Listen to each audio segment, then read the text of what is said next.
First of all, I'm so excited to have you on the show. You are so nice. The fact that you were like DMing me and helping me do this, I feel like some people, when they get a lot of attention quickly, it gets to their head a little bit and they're just like too cool for school. And I Speak to my just, management. no, yeah. And you're Yeah. so nice. So thank you.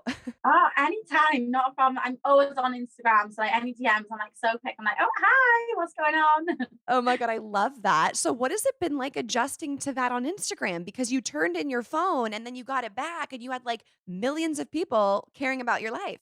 I know. So I was never one to like really post much on social media before anyway. Like if you look at the pictures I had before I went in, honestly, they're hardly ever of me and they're of other things and they're about like 3 months apart.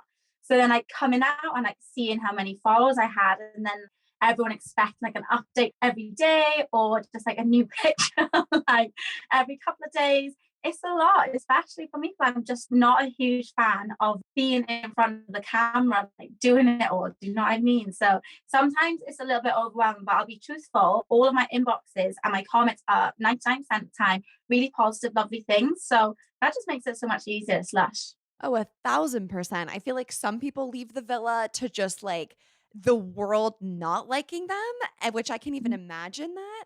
Right. So, I'm so No. happy it's all good things. Yeah, definitely good things. Honestly, I don't know how I would deal with it if it wasn't. I would probably just delete my account. What I can't see can't hurt me, and that is my logic. I completely agree with that. On this note, when you get out, do you like search your name on Twitter or are you thinking like what happened happened? I don't care. So basically, when you get out, you get put into a holding villa for 2 days. So you're actually still isolated for them 2 days. You don't have your phone on you or anything like that. And you have like a little meeting with a PR team, and they'll let you know like what hate you might have had, what might have been said, and blah blah blah. So when you do get your phone back, obviously it's just going off, isn't it? Right, for all these notifications and everything else.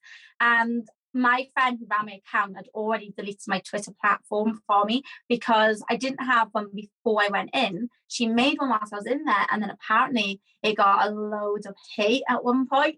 And she's like, "Paige, it was just easy to delete it." So I've still not grown a big enough pair of balls yet to log back into that Twitter account and see what was said. But yeah, definitely on Instagram, and you do have everyone does it. You do have a little Google of your name, see what's been said. But yeah, Twitter, I'm still too scared to go on there. Yeah, Twitter is like the most vicious of the social media platforms, I think. But I'm so glad that you've come out and have felt really good about the experience. What was it in the first place that even drew you to applying? Did you apply? Were you scouted? How does it even work? I'm over here in America. Like, I have no idea. Okay, so this is petty, next level, and I'm just gonna be truthful about it now. So I applied for Love Island basically because at the time, right, I had gone through a really like shitty breakup, and I found out he was on Tinder within like 3 to 3 days to a week of leaving me. We were engaged, right? So like, Oh my gosh, you were engaged prior to the show. Wow. oh, I know it makes me want to be sick every time I say those words out loud.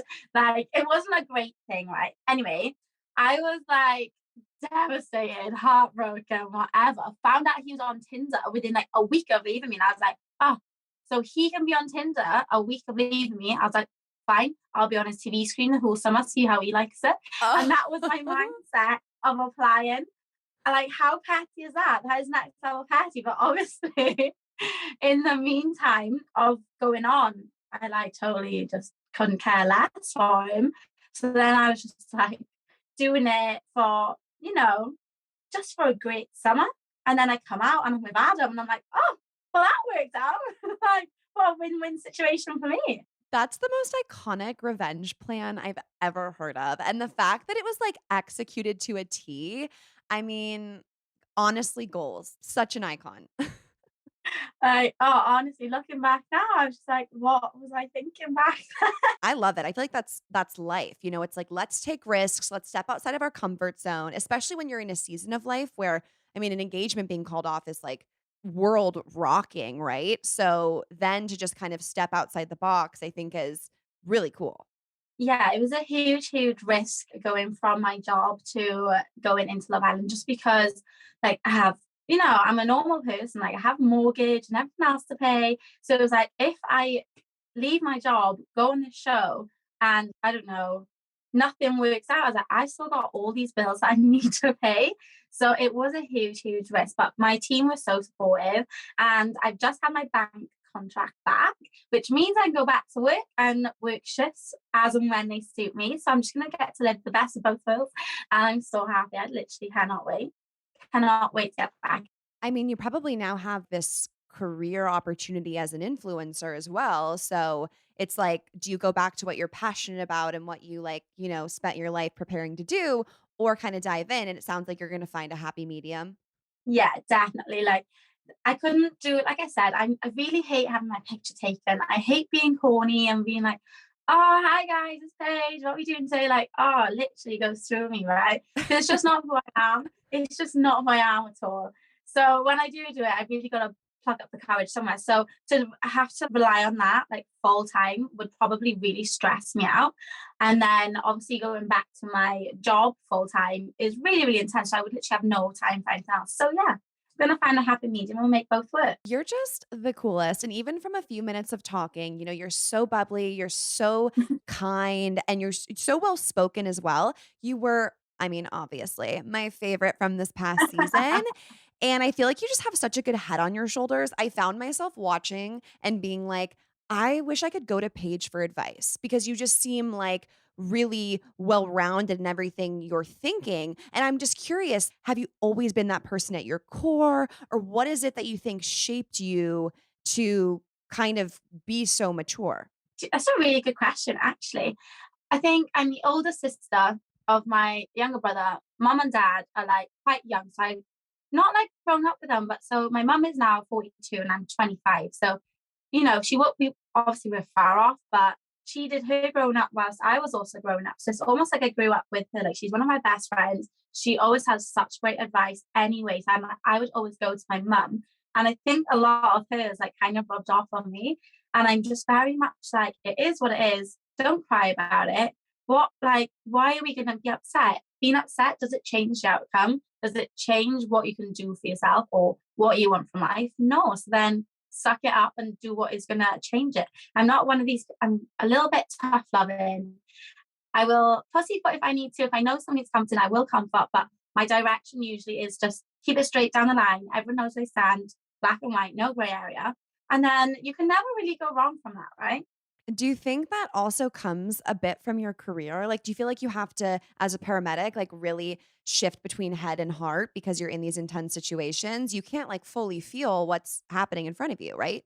Oh my God, no. Like the amount of times in work where we go to like really distressing jobs, whatever. And I am human. I am a bit of a softie deep down, but it's just like a switch. Honestly, I can't explain it. Every paramedic in the world has it.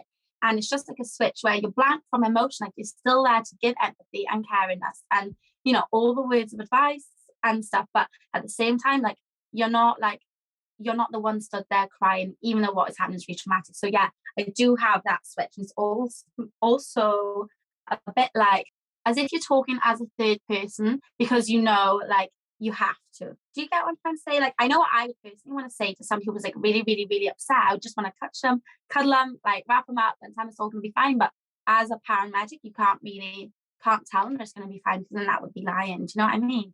You're gonna pick Right. yourself up. No, life moves on. It's gonna be okay. Right, and I'm getting ahead of myself because I was gonna get here later, but it pertains to what we're saying now. I feel like there were obviously moments on Love Island where you were able to kind of suss out whether it was like immaturity, it was below the standard of what you were willing to receive, and you were just like, "No, dead to me," like moving on. And I think a lot of girls, especially, constantly forgive or take less than what they deserve. And I feel like you have this respect for yourself to make those decisions. And I feel like a lot of girls need that because they don't have Yeah. that confidence. So, I mean, have you always been that way or was it maybe like past relationships that you learned when I see someone's true colors like I'm going to have my reaction, I'm going to go with it because it's hard to do.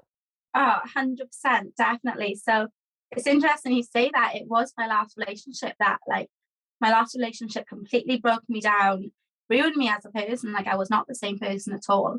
And it was like coming out with that one and seeing the light and the true colors that everyone had been trying to tell me whilst I was in the relationship that I was seeing, but I was just ignoring because I was getting caught up in the moment and caught up in the feels. And then I came out of it and I was like, why didn't I just listen to everyone? Like they were all seeing it. And so then I said to myself from there, I was like, I will never ever let myself go for anything less than what I deserve. And if there's one thing I'm not happy with, then I'm not happy with it all. I'm not about to settle for that little red flag or that little inconvenience that could be worked on. Because why? Like, I know the stuff I need to work on. I'm far from perfect. I'm not saying that, but do I have these problem like issues or red flags or things that I really, really, really, really need to work on? Not as many as what some people are being shown in there. And am I going to settle for it? No, I haven't got time for it. I don't have time for it. And I don't know if that is selfish or what, but it's my life and I want to live it my way. And I'm not about to do it raising someone else and teaching them to be a bad person. So respectfully, move on. That's the door. And no, literally, Paige, I just kind of sat there with my jaw open, like, such a badass because I like to think I'm someone who's like, oh, I have my standards and I need to be treated a certain way. But I feel like everyone's a sucker. It's funny how people I feel like are super quick to forgive or super quick to be like, oh, here's the one good thing, and then forget all the things that like you said, the snail trail or the signs of how it wasn't up to par. Yeah, exactly. A huge believer. Everything happens for a reason, and every little trip that you take will mold you as a person, good or bad. And it's however you want to take it. Because some people could have taken like a truly horrific relationship and made it make them a really insecure person that, was a bit timid or a bit shy, whatever. And honestly, just grab it by the balls and take it, let it mold you to a better person. Do you know what I mean? You just got to Exactly. take positives from everything, everything. Exactly, and it sounds like you have a really good sense of what you're in control of, and you kind of think about, like, if you're in the driver's seat, what can you do about a situation? I think it's very easy for people to think, "Oh, this is happening to me," or worrying about this and that, but I think being able to understand, like, I can control how I show up, what I'm gonna tolerate, what I'm gonna do, allows you to kinda curate a life that better serves you, right? Absolutely, 100% what you just said. And even if you're not in the driver's seat, like if you're in the passenger seat, you can pull that handbrake anytime. You can reach over and pull that steering wheel. Like literally, life is yours, and any decision is yours to make, no matter what other people say. Like it ultimately comes down to you. So do what you want always. Speaking of what other people are gonna say, I would imagine that if I was going on a show like Love Island and I knew there were cameras literally everywhere, that the day before I walked into the villa, I would be like, okay, I'm gonna be the best version of myself. Remember, there's cameras everywhere. We're gonna be always on it 100% of the time. Was that your mentality? And then how quickly do you just say, oh, forget it? I forget there's cameras here. I've been here a week and I'm just gonna be myself. Do you know what? I think maybe I should have gone in with that mentality a little bit more because I remember the first day I was coupled up with Luca, right? And also I wanted to be like prim proper. I'm got paramedic in on the outside, and I was I'm gonna keep it classy. And I just remember Luca on the first day being like, "What's your favorite sex position?" And like in my head, I was like, "Should I answer? Shouldn't I? What am I gonna do?" And then I just answered it, and it was from that moment that I knew that I was way too comfortable, way too quick, and I'd forgotten about the cameras way too early on. And I was like, oh shit, what have I done? Why did I let it slip out? And I was like, oh, do you know what? It's out now. What are we gonna do? What are we gonna do? We're gonna roll with it. How obvious are the cameras? Are they like very hidden that it's easy to forget that they're there? Yeah, the ones inside the actual building, like in the bedroom, dressing rooms, they're easy to get there. The ones on the outside, however, like they're behind like these wooden shutters. So like you can hear them moving. Sometimes you can see the guy in the hut and like they might sneeze and you get all excited if they would sneeze in the hut because it's another person's voice. And you're like, hi, like you never knew the names or anything, but you would get really excited. Well, I did anyway. And then yeah, there was just one big one then. So when we're doing the fire pit stuff in the night or we're doing like a challenge in the day, there is a really big camera like just on the outside of the pool that like is moved round and it's like guys on tractors moving it. So that was the only one that was really, really obvious. What's it like being separated from pretty much everyone that you know and trust? You know, the way you say that if like the camera guy sneezes, you're like, oh my God, another person. I feel like the mental aspect of I basically have no one I can trust. I mean, yes, you're starting to make friends with these girls and they seem cool, but like you don't really know them, in the beginning at least. Oh yeah, for sure. So I'm usually a very homesick person. I don't really like being away from home very long. And my mum and my girls, I know where I'm at. Like you said, I know who I can trust. So I'm going into the environment. I was really worried about how I was going to deal with being away from home. But honestly, it's so busy there and you get so wrapped up and involved in it that you just kind of like not forget about a home life, but you forget like that there's nothing else to this, that becomes your family. They become the people you trust. And also, if you're not feeling like talking to the girls or the guys in there, the production team and just letting some steam off in beach hut, like that was my little safe haven. I would go in beach hut some days and I'd be having a really bad day where, I didn't want to talk to anyone. I didn't want to look at anyone. I didn't want to talk about villa life. I was bored of it. I was sick of it.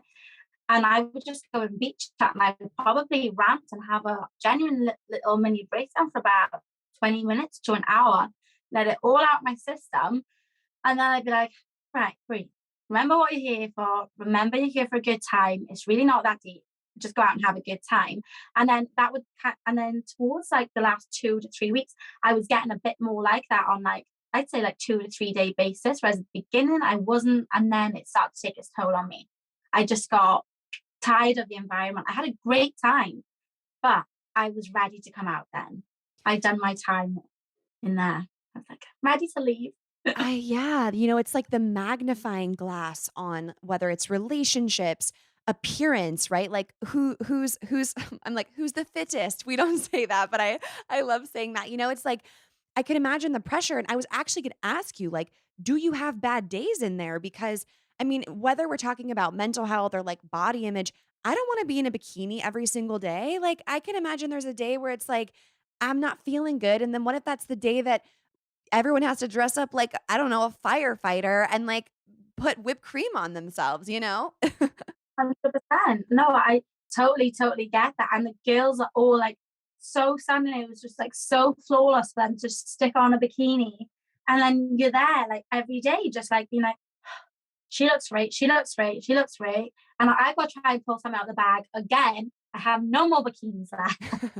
I don't want to wear makeup in the day. That bit does get a bit tiring. And especially for me, I'm not the biggest body confident person in the world.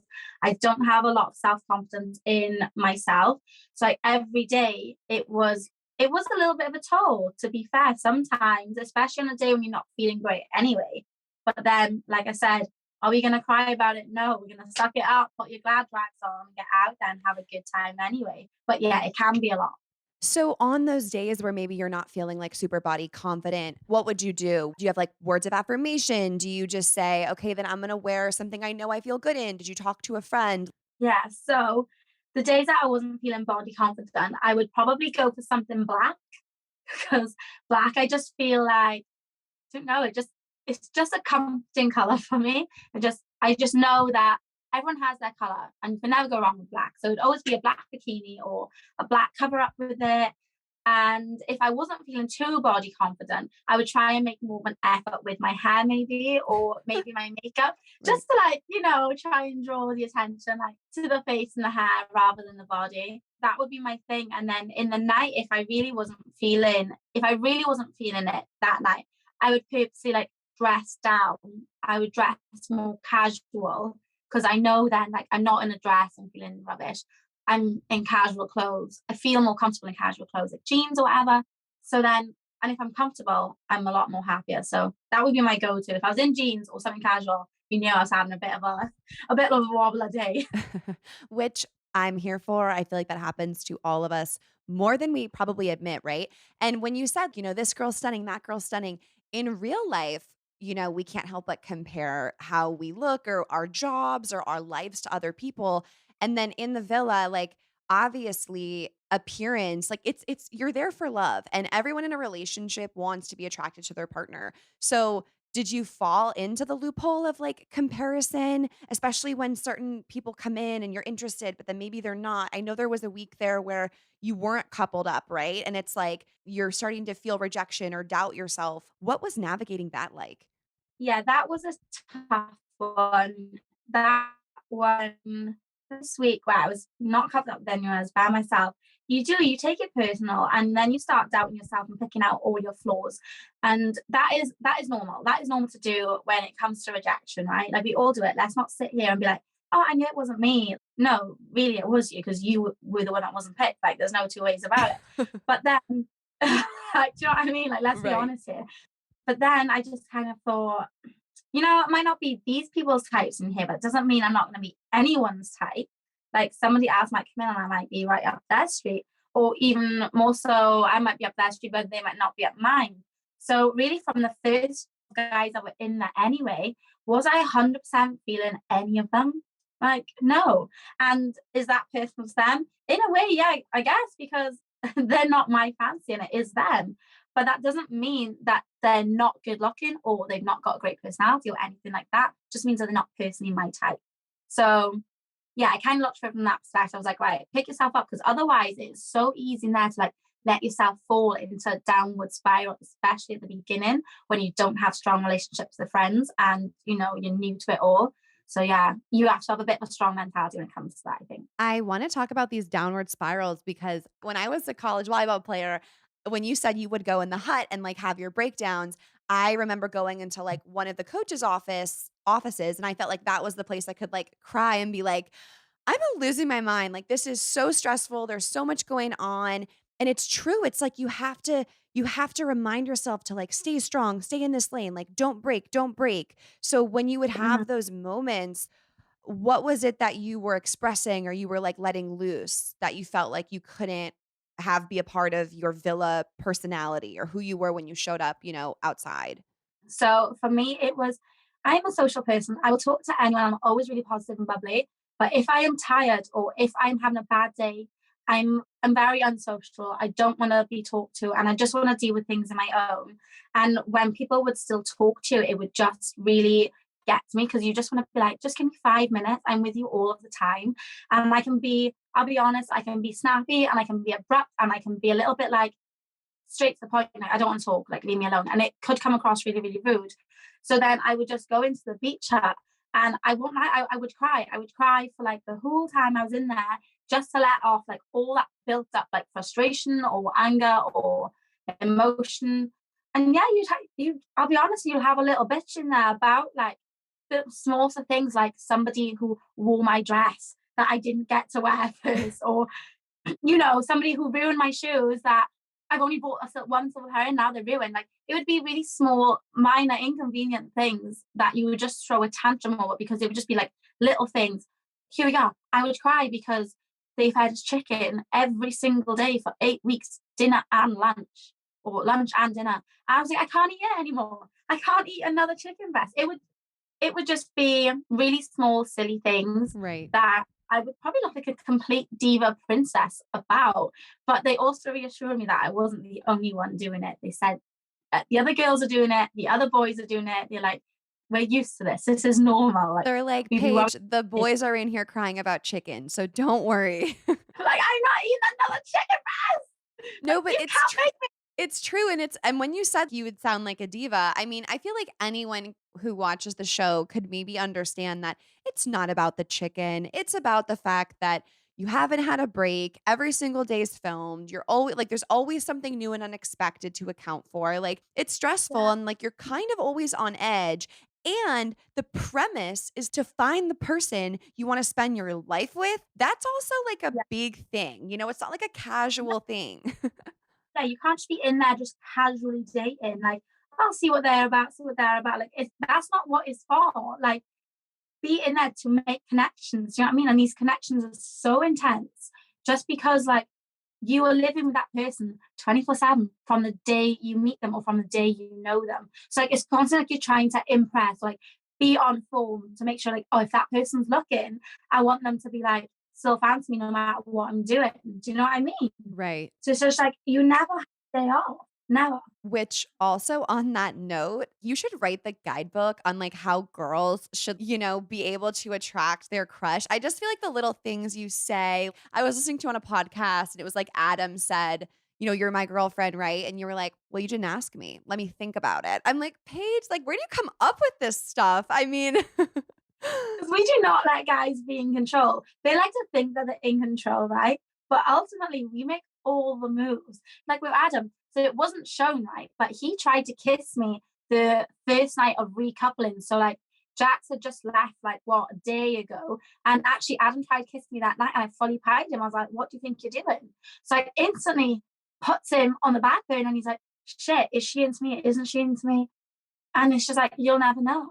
You'll never know. You're And you just keep hilarious. I feel like you'll be married one day, like, "This doesn't mean anything. This ring" no, I'm kidding.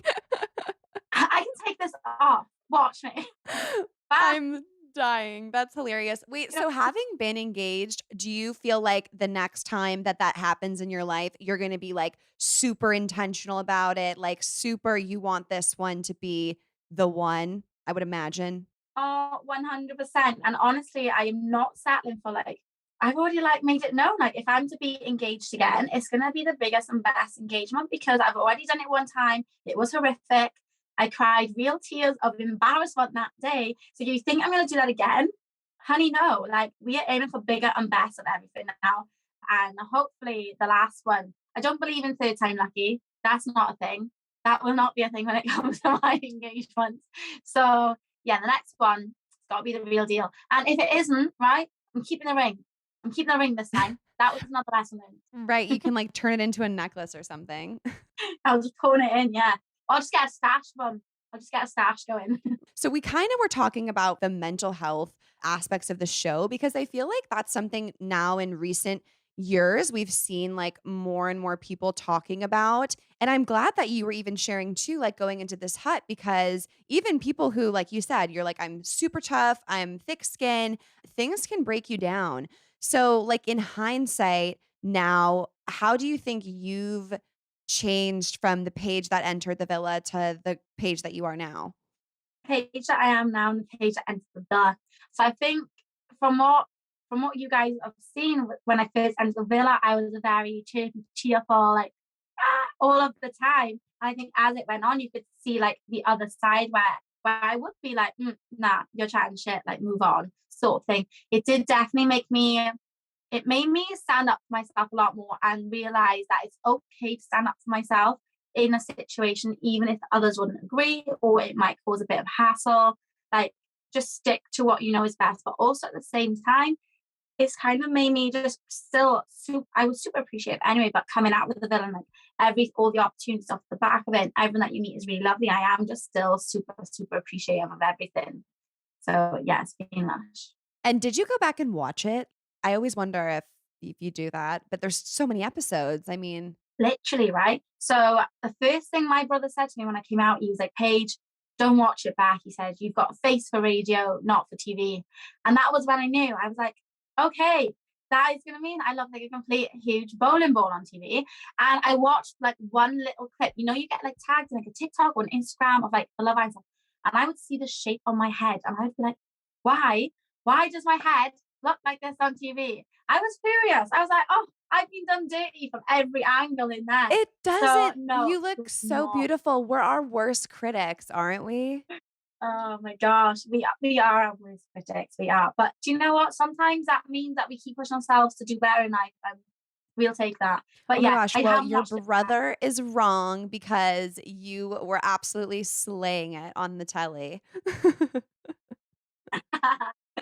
Thank you very, very much. But I did catch a glimpse of it, and I was like, no, he was right. I was definitely that medium-sized bowling ball that everybody goes for on the alley. You know, easy, round, it's good shape to it, it's girthy, but not too heavy. It's Oh one of my them. oh my gosh, no. I thought you looked stunning. I thought you looked stunning, but I definitely understand. I feel like everyone is like, "Oh, I prefer photos from this angle. I prefer this." And it's if you're in the villa, you have a live camera on you in all lighting at all Oh, times. I mean, that goes back like to the body image thing, you know? I feel like, gosh, that would definitely make me insecure.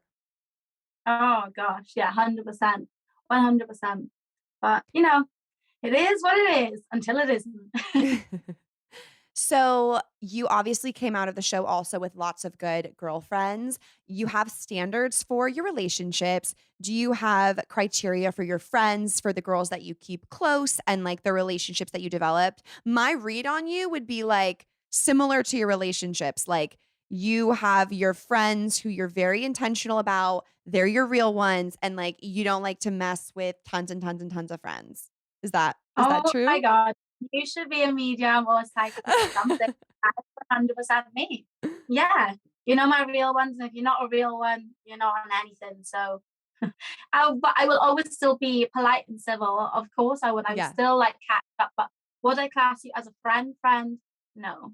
You're an acquaintance. 100%. Like, who has time in their life for friends that like make no effort or just like a rubbish friend? Like, no, no. You want to be in my circle of trust, you gotta earn it, honey. You gotta earn it. Okay, so once again, it's coming through this very clear understanding of what your standards are and what you deserve. So I feel like for someone to have that confidence, they would have to be okay with some people like maybe not approving or not liking, right? Like you don't strike me as someone who's craving validation and approval from other people because you know what you want and what you need and what you think is going to come first. So what would you say to people who are like constantly seeking validation, like people listening who are like, but I want everyone to like me and I want this and I don't want to be rejected and I want to get this, it's like how do you develop more confidence to say, "You know what? I'm going to make my decisions. Some people won't agree with them and that's fine." Okay, so if I look at it, I know what kind of person I am. I know where my morals lie. I know what I stand for. I know that overall, I'm not gonna lie, I'm not gonna be big headed. I'm a good person. And for anyone else to ever not want to be my friend or not think that I'm any of these things, then A, they truly don't know me because they wouldn't have that opinion if they did. And then B, do you want to be liked by everyone? Like, is it better for you to like only be liked by people that actually really know you or be liked by everyone and everyone not really have a whole clue about who you are? No, because Mhm. then that would mean nothing. That would actually mean nothing. I think what matters most is that the people that you care about and the people that you love are the people that know you and you have validation from, and you give your own self validation. Like, I go back my personality and who I am and the friend, girlfriend, daughter I am. I'll back myself every step of the way for that because I know who I am. So everyone else, I don't need their opinions. Like, they're actually invalid because I don't care about them. I don't have love for them. And how are their opinions actually going to affect me and make my life better? They're not. So you just surround yourself with the ones that you love and care about, and that's all you're ever going to need. You don't need validation from anyone else. Be your own biggest validator. Be your own biggest check, honey. You're doing great, because then you won't care for anyone else. And if you're not caring for anyone else, you'll probably find more validation that way. I recently was talking to a friend who said, "Oh, but if I do this, people are going to think, blah, blah, blah." And I was like, anyone that would think that is not your friend and not someone you should care about remotely, right? 100%. Like, I will. So, for instance, the whole me and Dami friendship thing, right? People were going off about it, like, oh, leave India for it and blah, blah, blah. It's just like, do you know what? Like, I'm getting a load of hate for it, but am I going to let that change mine and Dami's friendship? No, because respectfully, they're not even involved. And like I said, time and time again, India and me is super cool. We're literally a three friendship group when we would want to be. So, like, why would I let anyone else's opinion influence it? Do you know what I mean? Like, I'm not going to stop hanging out with people that I like just because of what the internet is going to say, or people with, nothing crazy to do with their time and to leave negative comments. Like, that to me speaks volumes. If you've got time on your hands in your day to take out and upset somebody else by leaving a negative comment, honey, speaks more about your personality, your life than it does about mine. So I wish you all the best. Yes. Heading into the future, you are obviously everything is well with Adam, I presume. Yeah, there is indeed. Oh, great, great, great. I always think like that adjustment from going into like real life has got to be, it's got to bring about things that weren't there before. Like you didn't have your phones, you didn't have your families, you didn't have distance. How have you guys been approaching that? And any advice for other couples in long distance? Yeah, okay. So long distance. Here's how me and Adam work it. When we're together, it is quality time. We don't do a lot on our phones and we do everything that we can in that time together. So, like, we'll go for nice meals or we'll just do normal things like walk the dogs and really just be in the moment when you're together. And then when we're apart from each other, we are both working. So like he's got a load of stuff that he's doing. I'm super busy doing my own thing. And then like we'll make sure we stay in contact. But what we're really bad for, right, me and Adam, is we will give each other banter and grief and all sorts of like, next level banter to the point we're like, oh my God, I want to kill him. And then we have to be like, right, safe word, because we're taking this too far now. And then we're like, quick, like, still love you though. And it'll come right back down. So you've got to keep it both bit flirty, bit bantery on both sides of a text. You know what I mean? You've still got to have that little bit of a, almost like, like when you're still trying to like catch somebody or get with somebody early on, you're flirty. That is what is going to keep it spicy, what is going to keep it interesting. Every time you go to see them then, it's going to feel like butterflies in your belly, because you're going to be doing that whole like datey thing before you get to see them. So that's what we're really good at. We nail that bit, I'll be honest. Classic Paige, always keeping him guessing, right? Oh my gosh, I am. What can we say?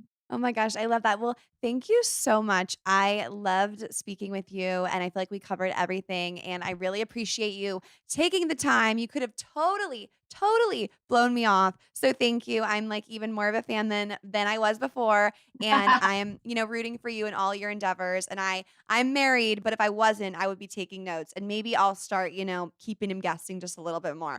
Oh, Harry don't know. You can keep him guessing, hun. Like, what are you going to have for food tonight? He will never know. He will never know. Maybe I'm not even cooking it. He can make me dinner. Right, now you get it. Now we're on to it. Oh my God, amazing. Thank you for my masterclass. Thank you so much. It was lovely speaking to you too. Thank you so much for listening to this episode of Real Pod. If this hit home or helped you in some way, send it to a friend, a teammate, roomie. Share the love, share the realness. New episodes of Real Pod come out every single Wednesday, so make sure you are subscribed to this podcast so you never miss an episode. To leave a rating or a review of the show, head to iTunes and let me know what you think. I love hearing from you. Not to mention, you can stay connected with Real Pod throughout the week, seeing behind the scenes info and sneak previews of upcoming guests by following the @RealPod account on Instagram. All information about today's show and guests will be linked in the description of this episode. Thanks again for listening. I love you guys so much. Let's go dominate the day. And as always, keep it real.